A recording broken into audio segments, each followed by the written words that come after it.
Yes. Well, yung survey po ng Pulse Asia, dalawang beses po ginawa nung mid-2023 at yung late 2023. Ang proportion ng populasyon na ang inaalala po ay yung so-called territorial security ng bansa, territorial defense, from 7% lang, bumaba pa nung Disyembre, yung ulat nung Disyembre ng Pulse Asia to 6%. Hindi po tumataas despite the anti-China propaganda and scare and warmongering and scaremongering. Ano? Kasi ang 94 ang 93 hanggang 94 na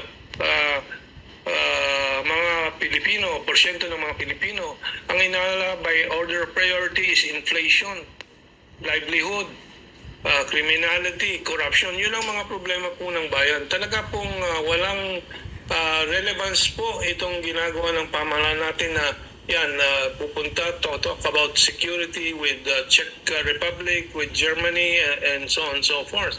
Ang layo po talaga sa talagang kailangan po ng bayan, which is economic development, livelihood development, at pag-aangat po ng kabuhayan ng taong bayan, pagbibigay ng abot-kayang mga pagkain, bigas in particular, and all these economic challenges, which by the way, one of the topics that we should have discussed also is yung trade mission.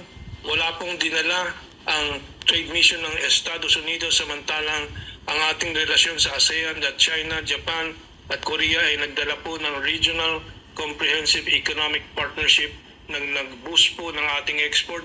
Natanggap po sa China ang avocado, durian export ng Pilipinas at marami pang nakalinya, pero lahat po nauudlot dahil po dito sa pihit po na ginawa ni BBM noong Pebrero 2023 sa pagkakampi sa kolonyalistang Amerika.